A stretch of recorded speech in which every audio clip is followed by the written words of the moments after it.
sempurna. Mengapa kita perlu belajar ketaatan yang sempurna? Karena kalau ketaatan yang setengah-setengah artinya itu tidak taat. Jadi kita perlu taatnya itu penuh. Sempurna artinya kita mentaati Tuhan dengan tidak ada yang kurang satu apapun. Mungkinkah kita melakukannya? Mungkin. Mengapa? Karena kalau dengan kekuatan kita mustahil, tetapi karena Tuhan mengutus Roh Kudus untuk menolong kita, memampukan kita dan menuntun kita, maka kita bisa melakukannya. Baik, kita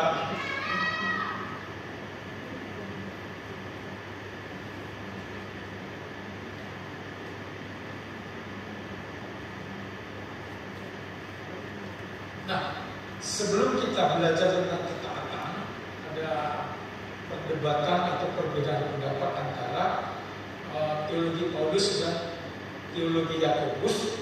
Ini bukan hamba-hamba Tuhan zaman sekarang saja yang berdebat tentang hal itu, tetapi sejak Rasul Paulus dan Rasul Yakobus juga sudah berdebat tentang hal itu. Di mana Paulus berkata bahwa keselamatan hanya oleh iman saja. Lalu Yakobus berkata iman tanpa perbuatan adalah mati. Nah, ini yang membuat para teolog sampai sekarang ada kesepakatan. Tetapi kalau hanya melihat dari satu sisi saja, maka tidak akan ada jalan tengah atau titik temunya. Namun sebenarnya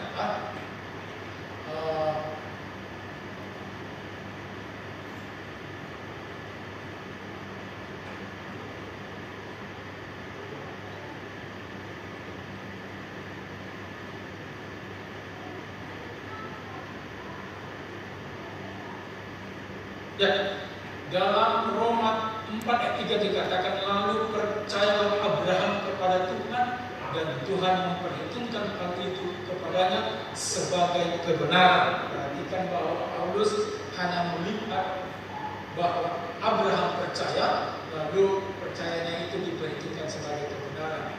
Namun Yakobus juga mencatat bahwa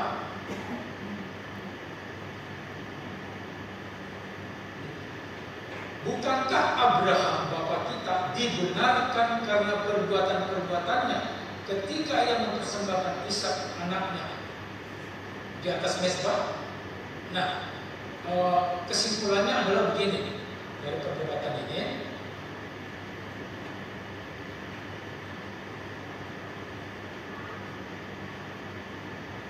Nah,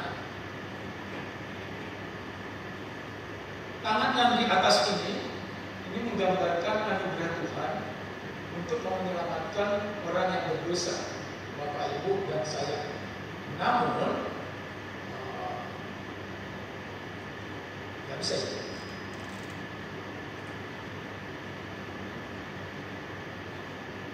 Nah, saudara, kalau Tuhan mengulurkan tangannya, anugerah keselamatan itu ditawarkan, perlu ada respon dari kita. Kalau kita tidak menyambut anugerah itu, maka anugerah itu tidak kita terima. Jadi kita perlu menyambut kasih karunia Tuhan. Itu digambarkan di dalam salib. Macet ini. Ya, ini gambarnya seperti itu. Tetapi perhatikan bahwa pengampunan dan anugerah keselamatan oleh darah Kristus adalah karya dan pemberian Allah kepada semua orang. Itu menjadi bagian Allah. Kita tidak bisa melakukan apapun dengan hal ini. Tanpa anugerah keselamatan itu, maka sia-sialah saudara dan saya berbuat baik atau melakukan pekerjaan-pekerjaan Tuhan. Sama sekali tidak ada gunanya kalau anugerah keselamatan itu tidak diberikan. Nah, percaya dan menerima adalah iman dalam pengharapan dibuktikan oleh perbuatan. Allah mengadili berdasarkan perbuatan, bukan berdasarkan iman. Saudara boleh memeriksa dalam Alkitab, saudara tidak akan menemukan bahwa kita diadili berdasarkan iman, berdasarkan agama, berdasarkan kepercayaan. Kita diadili berdasarkan perbuatan kita. Jadi meskipun saudara percaya kepada Yesus, tapi kalau perbuatannya tak menunjukkan kepercayaan kepada Yesus, ingatlah bahwa iblis pun bukan cuma percaya, bahkan gemetar Jadi perbuatan kita lah yang menunjukkan bahwa kita mempercayai Kristus adalah Tuhan dan Juru Selamat secara pribadi.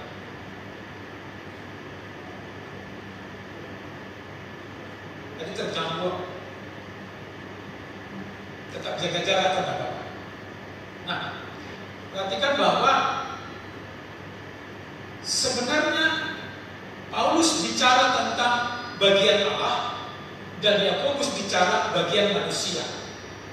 Bahwa tanpa anugerah dari Tuhan sendiri memang sia-sialah perbuatan kita. Tetapi kalau kita percaya kepada Kristus, tapi perbuatan kita tak menunjukkan kepercayaan itu, sama saja iman kita adalah mati atau tak berguna. Nah, perhatikan bahwa Yakobus yang pasal yang kedua ayat 1 dikatakan, bukankah Abraham bapa kita dibenarkan karena perbuatan-perbuatannya ketika ia mempersembahkan anaknya, Ishak anaknya di atas mezbah? Perhatikan. Lalu kamu lihat bahwa iman bekerja sama dengan perbuatan-perbuatan, dan oleh perbuatan-perbuatan itu iman menjadi sempurna. Perhatikan, iman tanpa perbuatan sia-sia, tapi iman yang dibuktikan dengan perbuatan adalah sempurna. Dipencet aja ya, kelihatannya tidak terlalu.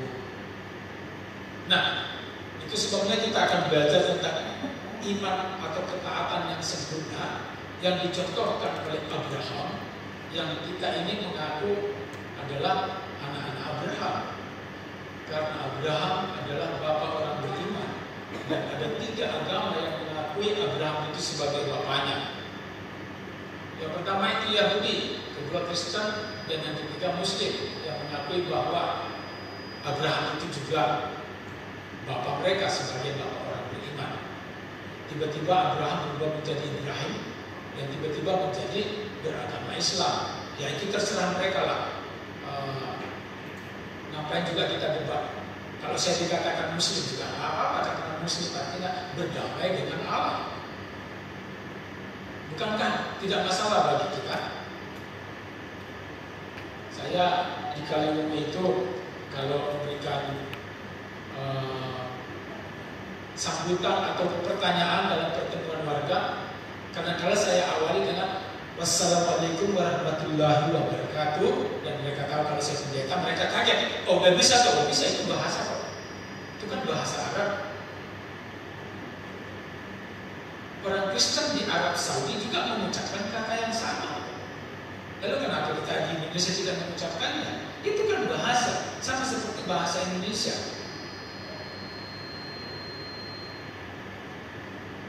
Kecuali tiba-tiba Tuhan menjadi orang Arab, itu beda lagi.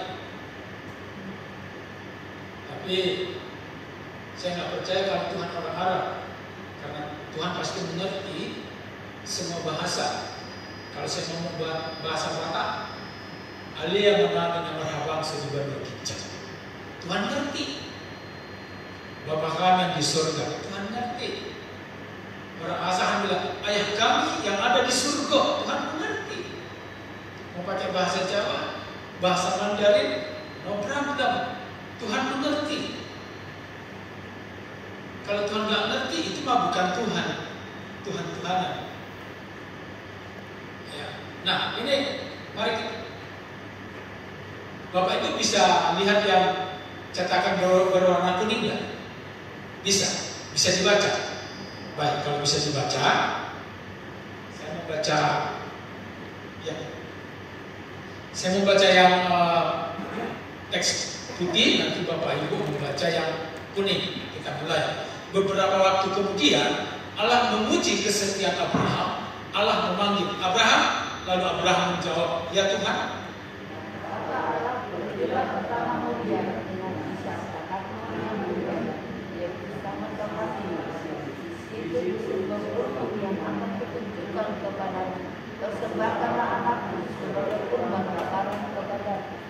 Keesokan harinya pagi-pagi Abraham membelah-belah kayu untuk kurban bakaran dan mengikat kayu itu di atas keledainya. Ia berangkat dengan Ishak dan 2 orang hambanya ke tempat yang dikatakan Allah kepadanya. Hari yang ketiga, tampaklah Abraham di tempat itu di kejauhan. Lalu ia berkata kepada kedua hambanya itu, tinggallah kamu di sini dengan keledai ini. Saya dan anak saya akan pergi ke sana untuk menyembah Tuhan. Nanti kami kembali kepadamu. Abraham meletakkan kayu untuk kurban bakaran itu pada pundak Ishak, dan ia sedang membawa pisau bara api untuk membakar kayu ketika mereka berjalan bersama-sama. Ya, ini bawa bara api karena waktu itu tidak ada mancis atau apa ya. Jadi mereka membawa api yang dijaga supaya tetap menyala. Terus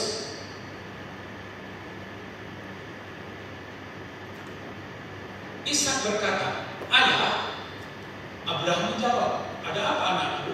Ishak bertanya, "Kita sudah membawa api dan kayu, tetapi di manakah anak domba untuk kurban bakaran itu?" Ayat 8. Abraham menjawab, "Allah sendiri akan menyediakan anak domba itu." Lalu keduanya berjalan terus. Ketika mereka sampai di tempat yang dikatakan Allah kepada Abraham, ia mendirikan sebuah mezbah dan menyusun kayu bakar itu di atasnya, lalu diikatnya anaknya dan dibaringkannya di mezbah di atas kayu bakar itu. Setelah itu diambilnya pisaunya hendak membunuh anak.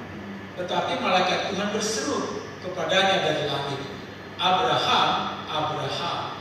Jawab Abraham, "Ya Tuhan." Jangan kau sakiti anak itu atau kau apa-apakan dia, kata Tuhan melalui malaikat itu. Sekarang aku tahu bahwa engkau hormat kepadaku karena engkau tidak menolak untuk menyerahkan anakmu yang tunggal itu kepadaku. Terus Mas. Lalu Abraham memandang ke sekitarnya dan melihat seekor domba jantan yang tanduknya tersangkut dalam semak-semak. Abraham mengambil domba itu lalu mempersembahkannya kepada Tuhan sebagai kurban bakaran pengganti anaknya. Abraham mengatakan tempat itu Tuhan menyediakan yang diperlukan, dan sampai sekarang itu orang mengatakan dia harus Sekali lagi dari langit malaikat Tuhan berseru kepada Abraham. Tuhan berkata, "Aku bersumpah demi namaku sendiri, karena kau telah melakukan hal ini dan tidak menolak untuk menyerahkan anakmu yang tunggal itu kepadaku. Aku akan memberkati engkau dengan berlimpah-limpah dan membuat keturunanmu sebanyak bintang di langit dan sebanyak pasir di tepi laut. Anak cucumu akan mengalahkan musuh-musuh mereka. Semua bangsa di bumi akan memohon kepadaku supaya aku memberkati mereka sebagaimana telah kuberkati keturunanmu, karena engkau telah menaati perintahku." Saudara, melalui teks ini kita melihat bagaimana Abraham sungguh-sungguh percaya kepada Tuhan. Tadi ketika akan berangkat lalu kedua hambanya dengan keledai itu ditinggal di situ, dia berpesan kepada hamba-hambanya dan berkata, "Tinggallah di sini, kami akan pergi, lalu nanti kami akan kembali lagi." Itu pernyataan iman.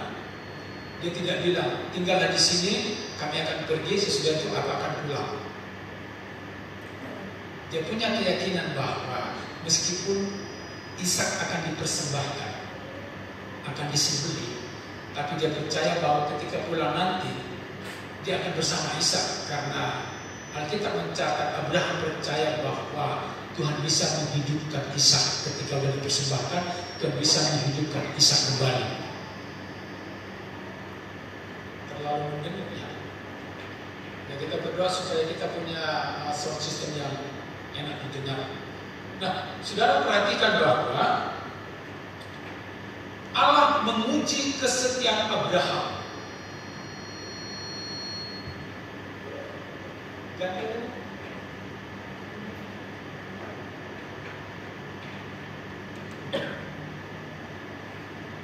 Allah menguji kesetiaan Abraham. Nah, kita tahu bahwa setiap orang yang mau naik kelas atau lulus-lulusan biasanya harus ikut ujian. Nah, yang ikut ujian udah pasti lulus atau tidak? Bagaimana? Belum tentu. Tetapi kalau yang tidak ikut ujian bagaimana? Ada kemungkinan lulus apa enggak? Nah, saudara perhatikan bahwa faktanya praktek hidup kita selama di muka bumi ini, kalau kita nggak bersedia diuji, maka kita tidak ada kesempatan, tidak ada peluang untuk naik kelas. Jadi, sedangkan yang ikut ujian itu belum tentu lulus semua. Harus yang belajar, yang mempersiapkan diri belajar, barulah bisa kemungkinan lulus. Tapi kalau dia sudah belajar sungguh-sungguh dan dia sudah katam apa yang akan diujikan, bagi dia masalah lulus dan tidak lulus bukan masalah lagi. Biasanya bagi orang yang seperti ini masalah ranking 1, 2, 3 dan seterusnya. Betul? Jadi orang yang ikut ujian punya usaha dan persiapan masing-masing. Orang yang persiapannya serius dan sungguh-sungguh, maka orang seperti ini antara lulus dan tak lulus udah gak menjadi berguna lagi. Doanya adalah supaya dia juara 1 kalau perlu. Tapi kalau yang ugal-ugalan, yang semuanya mengharapkan mujizat Tuhan, pas belajar nggak belajar, pas mau disuruh membaca nggak membaca, PR nggak dikerjakan, pas hari ini ujian malamnya lembur, bukan lembur belajar, bermain. Lalu ketika mau ujian, buat pesan di WA, tolong doakan saya mau ujian supaya lulus. Dia berharap dengan berdoa, meskipun dia nggak belajar dan nggak ada persiapan, dia bisa lulus. Ketika orang nggak ada persiapan mau ujian, kira-kira Tuhan tolong nggak? Tuhan menolong sih, cuma Tuhan bilang begini, mau tolong apa? Kamu nggak baca apa-apa kok. Kan kalau membaca persiapan, kita bisa bilang, Tuhan tolong ingatkan saya apa yang sudah saya pelajari. Tuhan ada cara, Tuhan punya ide untuk mengingatkan. Tapi kalau blank sama sekali, nggak ada persiapan, nggak belajar, lalu Tuhan tolong. Lalu merasa bahwa Tuhan kasih ide, menghitung kancing batu. A, B, C, D. Wah, itu mah nasib-nasib Pak. Ketika nggak lulus, menyalahkan Tuhan. Bukankah aku, bukankah aku, bukankah aku. Nah, saudara, dalam kehidupan ini, kita terima atau tidak terima, setuju atau tidak setuju, siap atau tidak siap, kita selalu diperhadapkan dengan ujian. Kita selalu diperhadapkan dengan ujian. Nah, bagaimana caranya supaya kita lulus? Kita harus selalu siap sedia belajar firman Tuhan, belajar suara kebenaran. Setiap ada kesempatan kita harus belajar.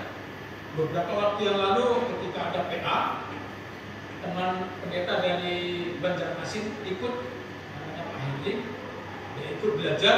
Lalu kemudian dia berkata seperti ini, saya tidak punya kesempatan untuk belajar firman Tuhan. Tetapi saya tidak mau terlewatkan setiap pelajaran yang diberikan di dalam Truth. Lalu saya menggunakan metode supaya saya bangun pagi-pagi sekali antara jam 3 atau jam 4. Lalu waktu itu saya gunakan selama 2 atau 3 jam belajar firman Tuhan. Jadi tidak ada alasan bagi kita untuk mengatakan bahwa saya nggak punya kesempatan belajar. Nah, bukankah kita semua diberikan waktu 24 jam setiap orang? Atau adakah di sini yang hanya diberi 20 jam saja? Atau ada yang diberi 26? Semuanya sama-sama diberikan 24 jam. Kitalah yang harus menggunakan waktu yang ada. Karena waktu yang ada ini jahat. Kita harus menggunakannya dengan bijak. Jadilah orang bijak, jangan seperti orang bodoh. Orang bodoh itu selalu cari-cari alasan. Tetapi orang bijak selalu mencari kesempatan untuk belajar firman Tuhan. Jadi kita tidak punya alasan untuk mengatakan tidak punya waktu. Terus, nah, Allah menguji ketaatan Abraham saat ujiannya lepaskan titik-titik apa yang paling kita sayang. Yang paling kita sayang itu yang harus dilepaskan. Kalau Abraham jelas yang paling dia sayang itu Ishak, bukan istrinya. Itu jelas. Karena apa? Abraham ini dijanjikan Tuhan akan menjadi bapa segala bangsa, mempunyai keturunan sebanyak bintang di laut, sebanyak bintang di langit, dan sebanyak pasir di laut. Tetapi sampai umur 90 belum punya anak. Lalu dia mulai mengeluh kepada Tuhan. Tuhan, nanti yang menjadi ahli warisku adalah orang Midian ini, karena dia diberi usul oleh istrinya untuk meniduri budaknya. Lalu ada anak dari budaknya itu diberi nama Ismail. Lalu Abraham sudah pasrah, kalau yang mewarisi dia nanti itu Ismail. Tetapi Tuhan berkata tidak, tetapi anak kandungmu. Jadi anak kandung itu artinya dari suami dan istri yang sah. Sisanya nggak sah. Dalam disebut dengan kandung, bukan berarti nggak sah lalu anak itu nggak jelas ya. Tetap saja dia anaknya Abraham, tetapi bukan anak kandung. Nah, perhatikan, siapapun yang menjadi oknum atau benda yang paling kita sayangi, biasanya Tuhan minta itu dipersembahkan. Apakah ini hanya orang? Tidak. Bukankah dalam perjanjian baru ketika Tuhan Yesus bertemu dengan orang kaya yang muda, Tuhan berkata, Guru, orang muda itu bertanya, Guru, apa yang harus aku lakukan supaya aku bisa masuk ke dalam kerajaan Allah? Lakukanlah firman Tuhan. Sudah aku lakukan semuanya. Lalu apa lagi Guru? Cuma satu yang kurang. Apa itu? Jual semua hartamu, berikan kepada orang miskin. Nah, mendengar hal itu, orang muda yang kaya ini sedih hatinya. Tahu kenapa sedih hatinya? Ada yang tahu? Karena banyak hartanya. Kalau dia nggak punya harta, ngapain dia sedih?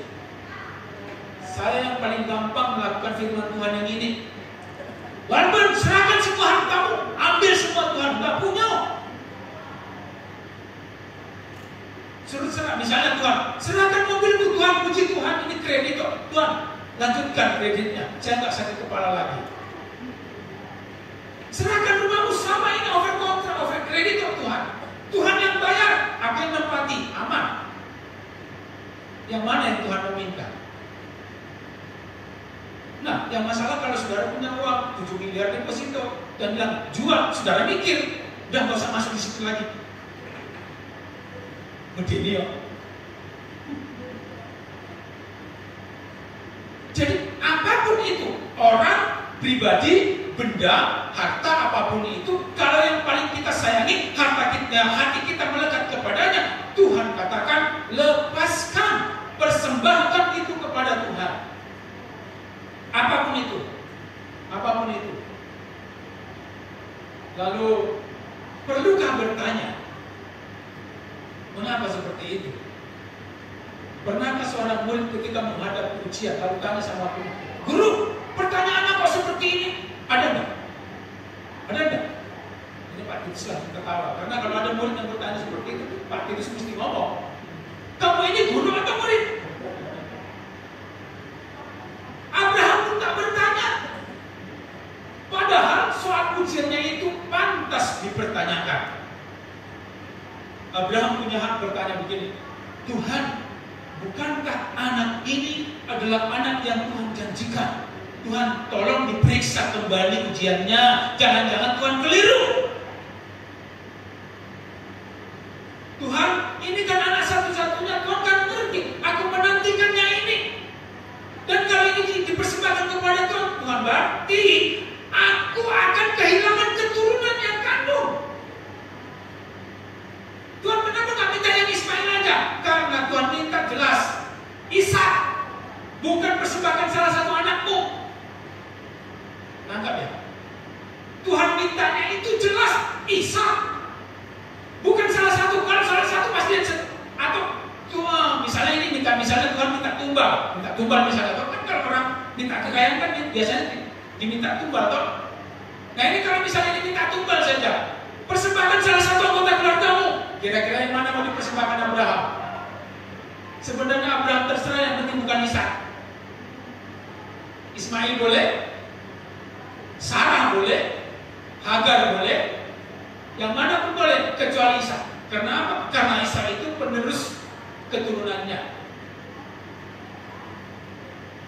Kenapa Ishak? Tuhan tahu Abraham sangat mengasihi Ishak. Lalu mengapa Abraham melakukannya? Karena iman menjadi alasannya. Orang kalau imannya benar, imannya jelas, dia tidak perlu takut untuk melakukan firman Tuhan. Tetapi kalau imannya nggak jelas, imannya abu-abu, imannya mencela-mencela, imannya seperti tempe, lalu 3 jam kemudian menjadi perkedel. Pagi jelek, sorenya tempe. Itu iman gak jelas. Nah, oh ya, malamnya berdoa ya. Iman menjadi alasannya. Perhatikan Ibrani 11 ayat 19 dikatakan demikian.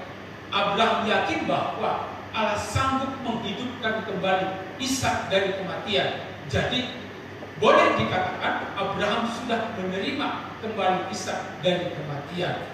Iman ini yang membuat Abraham berani bertindak tanpa ragu-ragu.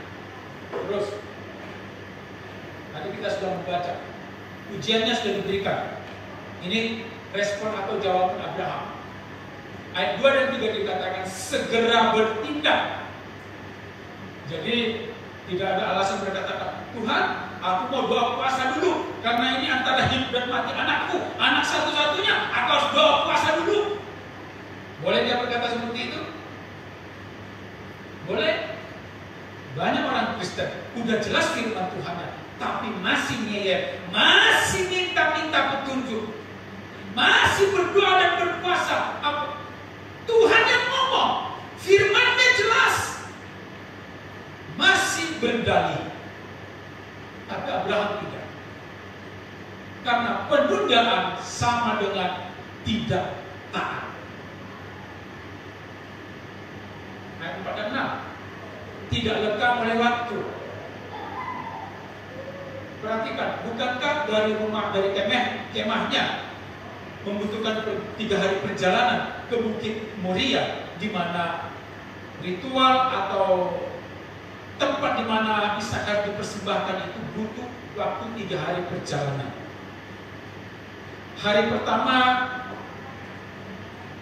naik unta, pertama, kedua. Bukankah kadang-kadang kita bisa berubah pikiran? Betul? Siapa di sini yang udah pernah berubah pikiran, berkata, Tuhan, nanti kalau aku udah sehat, aku akan melayani sungguh-sungguh, aku akan membantu pekerjaan Tuhan, sehat. Entah kemana janjinya tadi. Berapa banyak di antara kita yang suka berjanji? Waktu kepepet, janjinya muluk-muluk dengan Tuhan. Ketika kepepetnya udah selesai, janji tinggal janji. Bulan madu hanya mimpi. Jadi iman atau ketaatan yang sempurna adalah segera bertindak dan gak berubah meskipun cuaca, keadaan, waktunya. Bayangkan perjalanan 3 hari itu, tentulah selama perjalanan itu Alkitab mencatat Ishak bertanya, Bapak, bukankah kayu sudah ada, bara api sudah ada, api untuk menyalakan mezbah persembahan itu, tapi kok nggak ada persembahan dombanya? Lalu Abraham bilang begini, Tuhanlah yang menyediakan domba untuk dipersembahkan kepadanya, anakku. Apakah Abraham di situ berbohong? Bagaimana? Saya mau kita coba Apakah dia berbohong kepada Ishak pada waktu itu? Bukankah Tuhan minta Ishak? Jelas Tuhan minta Ishak. Ishak bertanya, "Bapak, semuanya sudah tersedia. Lah, korban dombanya mana?" Dengan iman Abraham berkata, Tuhan yang menyediakan. Bukan berarti dia udah tahu bahwa akan Tuhan sediakan domba nanti di sana, enggak. Dia tidak maha tahu. Yang dia percaya, kalaupun anak ini dipersembahkan, Tuhan sanggup menghidupkannya kembali dan dibawa pulang kembali. Amin. Iman yang seperti ini yang disebut iman yang sempurna, bersedia mengorbankan apa saja tanpa banyak tanya. Lalu apakah ketika Tuhan mendengar firman Tuhan dari Abraham persembahkan Ishak, nanti akan dikembalikan Ishak 30 lagi, 60, 100, Ishak yang lain gitu. Kayak gitu enggak? Nggak ada sama sekali. Nggak ada embel-embelnya sama sekali. Tuhan hanya bilang, persembahkan anak Ishak, anak yang paling kamu kasih. Selesai. Nggak ada janji-janji mulut-mulut embel-embel yang lain di belakang itu. Nggak ada. Tetapi Abraham segera pagi-pagi bangun, dia berkemas-kemas lalu berangkat. Selama 3 hari perjalanan itu tentulah mereka banyak berdiskusi, tetapi kemungkinan besar Abraham pada waktu itu membatin terus dalam hatinya, Tuhan tolong kuatkan saya supaya tidak berubah pikiran, kuatkan saya Tuhan. Karena siapa yang tidak akan berubah pikiran? 3 hari perjalanan dengan tujuan akan mempersembahkan anaknya, tetapi 3 hari perjalanan itu tak mengubah keputusan Abraham. Ketaatannya tetap berjalan. Kemudian ayat 9 dan 10 dikatakan berdampak bagi orang lain. Anaknya Ishak itu menjadi taat. Iman kita harus berdampak. Saudara perhatikan, Ishak di situ sudah berusia 12 tahun. Dari berapa tahun? Berapa? 8 tahun. Nah, saudara, waktu itu Abraham sudah berusia 112 tahun. Alkitab mencatat bahwa dia mendapatkan Ishak itu umur 99 ketika istrinya mengandung, lalu umur 100 dia punya anak, lalu 12 tahun kemudian anak itu minta dipersembahkan oleh Tuhan, artinya umurnya 112 tahun. Nah, saya mau tanya kepada saudara, umur yang 112 tahun, lalu disuruh mengikat anak umur 12 tahun, kira-kira gampang atau susah? Itu kalau anaknya juga tidak beriman, mustahil bisa dia mengikatnya. Kemungkinan besar itu adalah Ishaknya pun sadar bahwa ternyata akulah korbannya yang diminta oleh Tuhan. Dan dia tahu bahwa papanya sangat sayang kepadanya. Jadi dia tahu bahwa ayahnya tidak bermaksud jahat kepadanya. Dia tahu bahwa ayahnya hanya bermaksud taat kepada Tuhan. Itulah sebabnya ketika anaknya ini diikat tangannya, anaknya ini merelakan dirinya diikat oleh papanya. Mengapa? Karena iman papanya mempengaruhi imannya. Papaku taat, aku tahu papaku sangat sayang kepada aku. Nah, saudara perhatikan, seandainya Abraham tidak terlalu mengasihi Ishak, dan itu pasti dirasakan anaknya. Ketika anaknya ini mau diikat, dia tahu, oh berarti papaku memang tidak sayang sama aku. Buktinya aku mau dipotong. Bisakah dia melarikan diri? Sangat bisa. Tetapi karena Abraham sangat mengasihi Ishak, Ishak merasakannya. Dan dia tahu bahwa papanya taat kepada Tuhan, meskipun minta supaya dia dipersembahkan, Ishak pun taat. Kenapa Ishak? Kenapa Ishak taat? Karena dia tahu bahwa dia pun sebenarnya lahir dari ketidakmungkinan. Itu yang membuat Ishak akhirnya, oh iya, papaku taat. Karena aku ada pun karena ketaatan papaku. Nah sekarang ketika aku diminta untuk dipersembahkan oleh papaku, maka dia pun taat. Jadi iman kita harus mempengaruhi orang lain. Kalau iman kita nggak berdampak, nggak berpengaruh, jangan-jangan iman kita kualitasnya KW.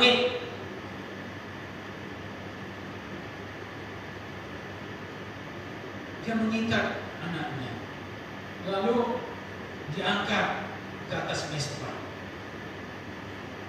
Dia udah bulat hati karena dia tahu bahwa Tuhan meminta anak ini dipersembahkan. Lalu dengan teguh, dengan berat hati, entah dengan menjerit pun hatinya saya tak mengerti, tetapi menurut saya pasti hatinya akan meledak. Sangat tertekan ketika dia mengayunkan pisaunya, dan kemungkinan besar dia melakukannya dengan menutup matanya. Tuhan,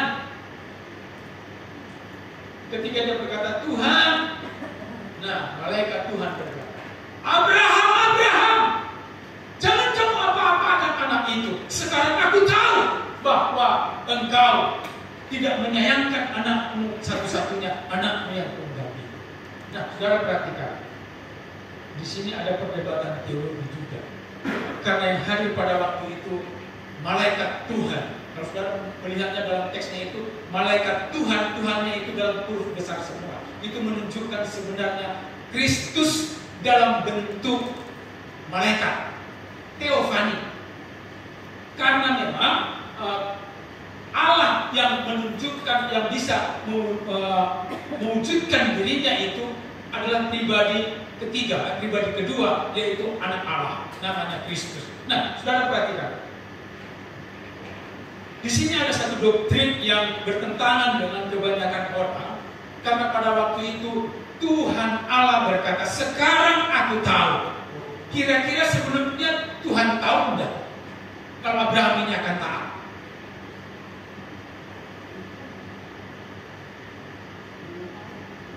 Karena kalau Tuhan sudah tahu sebelumnya, berarti menyuruh Abraham mempersembahkan anaknya hanya drama saja. Toh Tuhan sudah tahu sebelumnya. Bagaimana? Nah, ini kalau sudah ada orang baptis ini bisa masalah ini. Ini tertekan jiwanya ini mendengar ini, karena kok bisa-bisanya Tuhan nggak tahu? Berarti Tuhan tidak maha tahu dong. Nah, suara kebenaran yang diajarkan oleh Bapak Erastus bahwa Tuhan Yesus Kristus tidak maha tahu. Loh, dia kan Allah. Iya, dia Allah. Tetapi dia tidak maha tahu. Karena kalau dia maha tahu, berarti semuanya yang di dunia ini, yang termasuk kepada saudara, adalah sandiwara, drama. Karena semua udah tahu, kenapa masih diuji? Jelas lagi kita katakan, sekarang aku tahu. Berarti sebelumnya tidak tahu. Tetapi bukan Allah Tritunggal yang tidak tahu. Yang tidak tahu itu hanya malaikat Tuhan yang pada waktu itu mewakili Yesus Kristus. Sekarang aku tahu, katanya.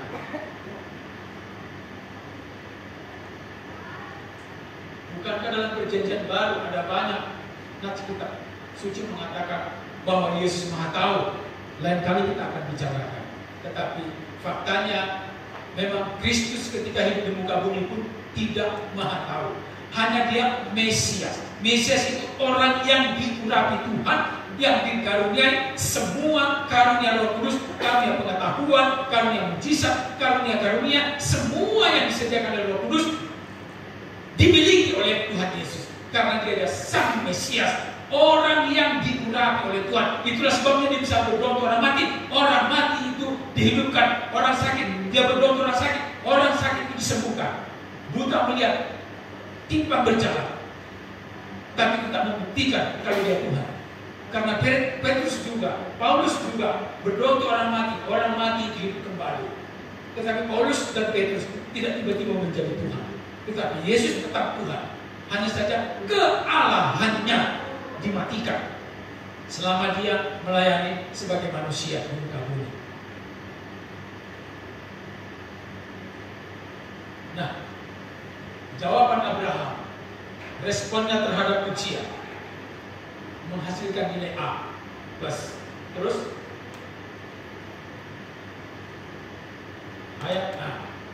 Hasil ujiannya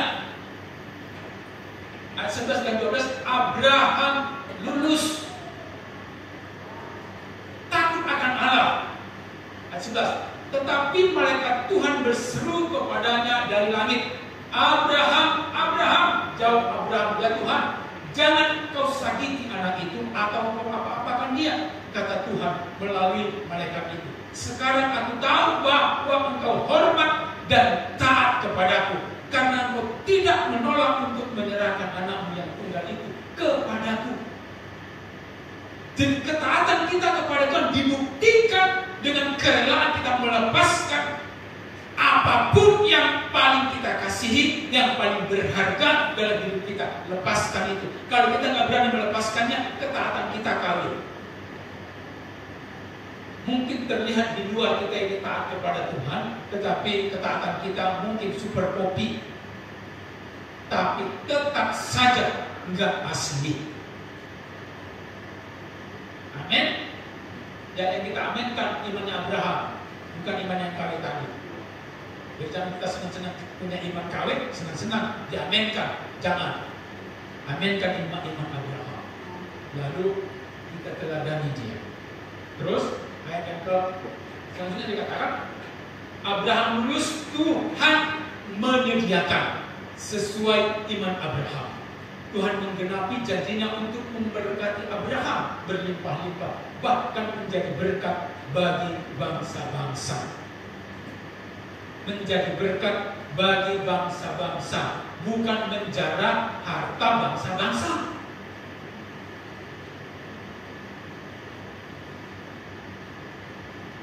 Nangkap ya, menjadi berkat bagi bangsa-bangsa, bukan menjara harta bangsa-bangsa.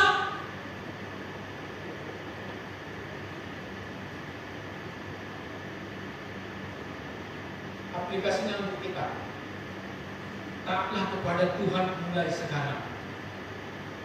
Kenapa mulai sekarang? Karena yang lalu sudah berlalu. Kemarin mungkin sudah tidak taat. Hari ini Tuhan mau sudah mengambil keputusan. Taatlah 100%. Karena taat 99% itu susah dilakukan. Tahu kenapa? Lalu 1% itu sudah memilah-milah yang mana yang mau tidak taat. Daripada tidak taat 1%, mending bulat saja 100% taat kepada Tuhan. Gampang. Tinggal melakukan. Lepaskan apa yang kamu kasih, lepaskan. Taat kepadaku, taat. Jual, persembahkan. Gak ada yang menghalangi. Nah, bagaimana itu dilakukan? Mulailah dari hal yang kecil. Saudara tidak mungkin bisa memberi persembahan kepada Tuhan 1 juta kalau 100.000 tidak pernah. Gak mungkin saudara bisa memberi persembahan 100.000 kalau 10.000 aja tidak pernah. Saya dulu waktu kecil sekolah minggu, kalau persembahan itu biasanya dikasih uang 100, lalu pergi ke warung menukarkan uang 5 rupiah sebanyak 20 biji. Jadi kalau 20 biji, nah 100 pergi ke warung dapat uang 5 perak, itu yang besar-besar itu 20 biji. Nah 5 perak beli permen, lalu beli goreng, lalu 5 peraknya persembahan. Nah ada yang lucu, kalau ada anak yang lupa menukarkan di warung, dia masukkan 100, ambil kembaliannya. Ngambilnya tersak kepong gini, itu bisa lebih bisa kurang loh. Karena nggak sempat gitu. Nah, itu kan cara anak-anak mengikut Tuhan. Apa iya kita masih sama seperti anak-anak, sama Tuhan masih hitung-hitungan? Gimana? Bukan begini, artinya nggak begini loh, jangan kaku. Kalau memberi persembahan kepada Tuhan itu harus memberikan uang yang baru, mulus, dan yang paling besar nilainya di dompet. Nggak juga lah saudara. Nggak harus yang baru, yang penting warnanya merah. Daripada uang 2.000 tapi baru, mending bekas yang merah. Itu lebih keren kok sama Tuhan. Sebenarnya Tuhan tidak apa-apa. Saudara beli berapapun itu tidak masalah. Asal saudara memberikannya itu dengan hati yang mengasihi Tuhan. Tuhan, ini aku punya, aku persembahkan untuk Tuhan, untuk mendukung pekerjaan Tuhan, untuk menolong orang lain, untuk membantu orang tua, membantu keluarga. Saudara tahu bahwa persembahan untuk Tuhan itu bukan hanya persembahan di gereja. Karena ini Alkitab yang mengatakan, kalau saya disuruh mengatakan, saya mesti ngotot, harus ke gereja. Harus gereja yang mana? Harus GSKI. Tapi Alkitab tidak mengatakan seperti itu. Urutan persembahan kepada Tuhan yang pertama orang tua. Loh, kok bukan gereja? Berarti nggak menomorsatukan Tuhan. Siapa bilang gereja sama dengan Tuhan? Bukankah pendeta-pendeta mengidentikan gereja adalah Tuhan? Dan maksudnya adalah gereja adalah pendeta. Pendeta adalah Tuhan. Jadi pendeta nomorsatukan.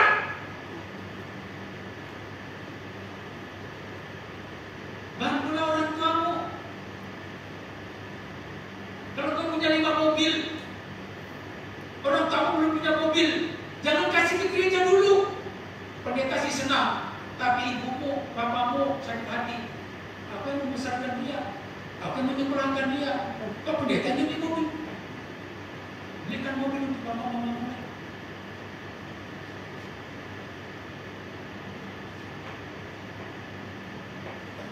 Supaya ketika engkau mempersembahkan sesuatu ke gereja, papa mama nggak sakit hati. Itu sama nilainya. Engkau berikan kepada papa dan mama, itu artinya memberi kepada Tuhan. Karena sesungguhnya Tuhan nggak butuh duit. Bukankah kita mencatat apapun yang kau berikan kepada salah satu yang paling hina ini, janda-janda, yatim piatu, orang miskin, kamu sama seperti memberikan kepadaku. Jadi ketika saudara membantu orang yang kesusahan, itu sama seperti memberi kepada Tuhan.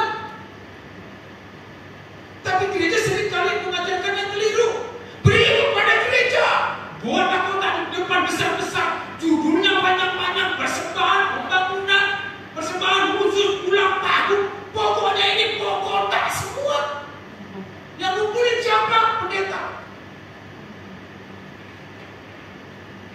Ketika ada jemaat dioperasi gak punya uang, pendeta mau mengeluarkan uang dari gereja. Enggak, disuruh mari kita berdoa supaya orang ini sembuhkan. Kunjungan ke rumah sakit gak bawa apa-apa, berdoa toh.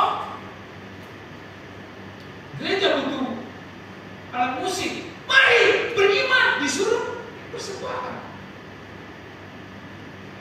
Tuhan yang mana sih? Tuhan berubah jadi pendeta. Tuhannya bingung, kok beda?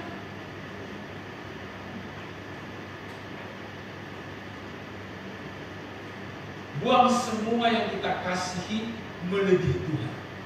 Lepaskan. Percaya Allah sanggup memelihara kita. Tujuan hidup kita adalah langit baru, bumi baru. Saudara, saya mau cerita sedikit. Ini cerita lucu sih, tetapi membuat saya geram juga. Jam 2 kemarin sore ada seorang bapak menelepon. Shalom Pak Pendeta, shalom. Puji Tuhan Pak, karena doa-doa Bapak dan jemaat, saya mendapatkan apa yang saya cita-citakan. Saya sekarang bekerja di Freeport. Jadi semua orang tahu orang kalau kerja di Freeport itu gajinya lumayan. Oh iya, puji Tuhan Pak. Apakah sekarang masih ibadah di Citra Dream? Oh iya Pak, puji Tuhan. Apa yang bisa saya bantu? Apa nggak ada rencana mau bangun gereja Pak? Oh enggak. Kenapa Pak? Karena saya mau ambil bagian. Saya mulai mikir, ambil bagian, berarti dia mau sumbang, kerja di Freeport. Loh, sekarang apa yang dibutuhkan Pak? Saya ingat kalau sound system kita itu bunyinya ada Pak. Oh begini Pak, kita sekarang udah ibadah di Bandara Hotel. Lalu sound systemnya itu kurang mendukung. Seringkali kalau kita rekam di YouTube juga suaranya nggak begitu bagus. Hampir saya bilang, nanti saya kirim link YouTube-nya. Oh iya Pak. Oh ya, nanti saya transfer 10 juta untuk alat musik, nanti untuk Bapak 5 juta. Saudara, bukankah saya mengucapkan haleluya 12 kali? Pak, tolong dikirim rekeningnya. Pak, saya hafal loh. Tulis saja. Karena saya dalam keadaan koma, kalau ditanya nomor rekening saya hafal.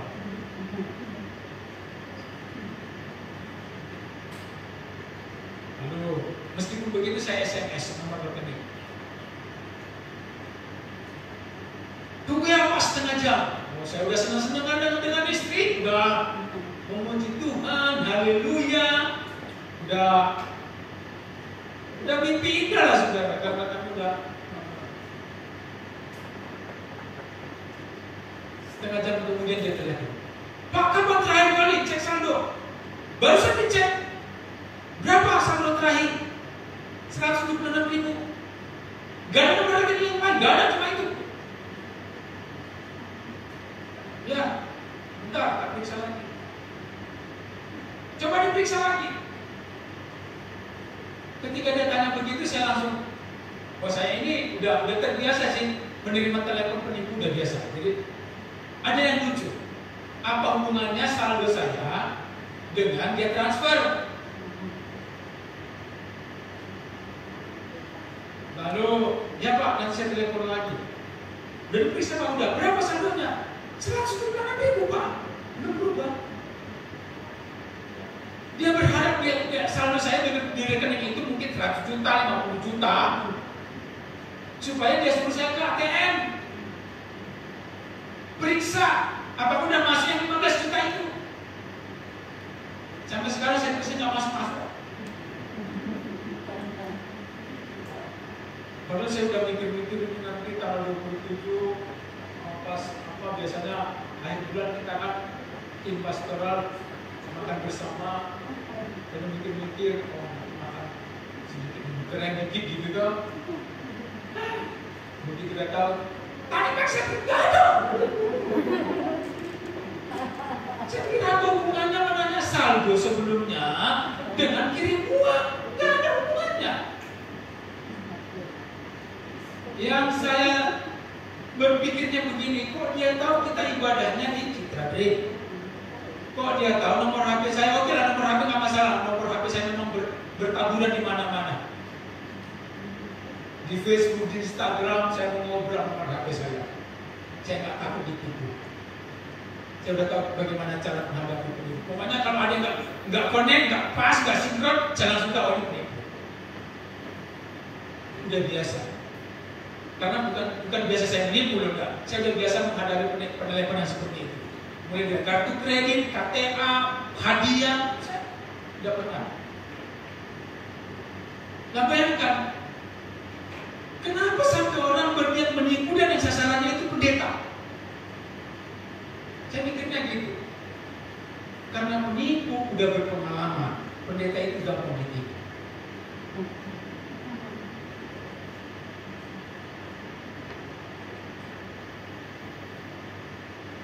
Dan saya udah beberapa kali ditipu.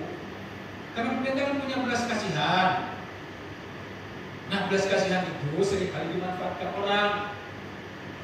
Nah, saya udah sering kali ditipu, makanya udah hafal. Satu ketika ada orang pingsan di depan rumah kami, katanya udah gak makan 3 hari. Lalu, kenapa? Oh, tasnya sama dompet-dompetnya dicuri orang di bus. Lalu dia minta ongkos. Lalu, lapar kok Pak, lapar.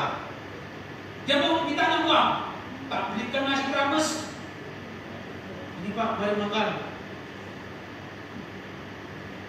Diuangkan aja Pak, lapar kok, udah 3 hari tak makan.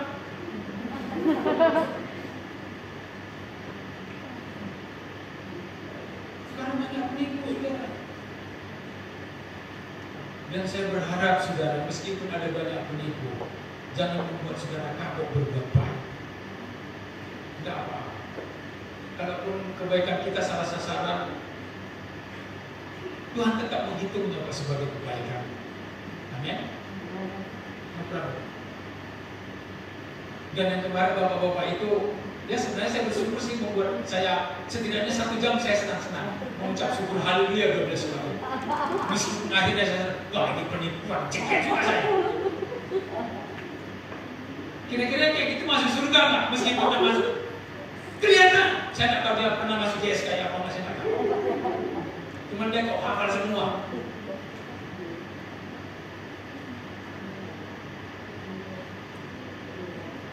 Taatlah kepada Tuhan mulai sekarang. Jangan ikut-ikutan itu. Buang semua yang kita kasihi melebihi Tuhan, dan percayalah Allah sanggup memelihara kita. Meskipun nggak jadi transfer 15 juta, saya tetap yakin tanggal 27 kita tetap makan-makan. Dari mana? Boh. Pastilah Tuhan kasih lah. Mari kita tunduk kepala, kita berdiri dan menyanyikan lagu yang terakhir tadi. Perkarakan diriku, kemana aku pulang?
belajar taat seperti Abraham. Kami mau melepaskan apapun yang paling berharga dan paling kami kasihi dalam hidup kami. Apapun itu Tuhan, kami mau melepaskannya. Kami hanya mau memiliki Tuhan, harta kami yang berharga satu-satunya. Karena kami percaya Tuhanlah matahari kami, Tuhanlah milik pusaka kami, Tuhanlah yang sudah membayar hidup kami. Kami harus hidup untuk Tuhan. Kami mau taat 100%. Kami mau belajar sempurna dalam ketaatan. Karena kami mau pulang kepada yang hijau, yang tak berujung, tempat di mana Kristus akan memerintah bersama-sama dengan para salehnya. Dan kami mau menjadi hitungan dari para saleh Tuhan, memerintah bersama-sama di langit baru dan bumi baru. Terima kasih Bapak. Kami percaya selama kami hidup di muka bumi ini, Tuhan pasti memelihara kami, memberkati setiap usaha dan pekerjaan kami, karena kami melakukannya dengan takut akan Tuhan, karena kami mengerjakannya dengan ketulusan, karena kami mengerjakannya untuk memuliakan Tuhan. Tentulah Tuhan akan memberkati kami melebihi apapun yang pernah kami pikirkan. Terima kasih Bapak. Memberkati anak-anak yang Tuhan percayakan kepada kami, memberkati keluarga kami, suami istri, bahkan orang tua kami, sanak famili kami. Tuhan tolong supaya kami menjadi berkat bagi mereka, supaya hidup kami juga, iman kami juga berdampak bagi mereka, supaya mereka juga pada akhirnya bersama-sama berjuang untuk hidup kudus. Terima kasih Bapa. Dalam nama Tuhan Yesus, kami siap memulai hidup kudus, melengkapi ketaatan kami semakin sempurna bersama dengan Kristus. Di dalam nama Tuhan Yesus kami berdoa. Yang percaya katakan bersama-sama. Amin. Selamat hari Minggu, Tuhan Yesus memberkati. Di depan ada sedikit snack. Kalian bersama-sama bisa berduduk ke depan.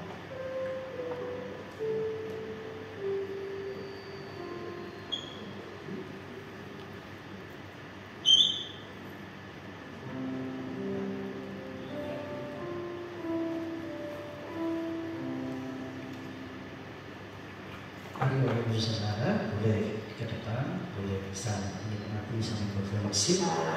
Mungkin Bapak Ibu Saudara yang mau mengikuti pelajaran FA, PA di hari Kamis, silakan masuk ke link YouTube kita untuk kita belajar bersama-sama.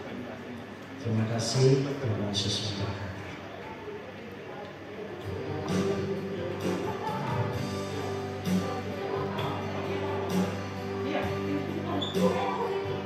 Ini yang baru masuk.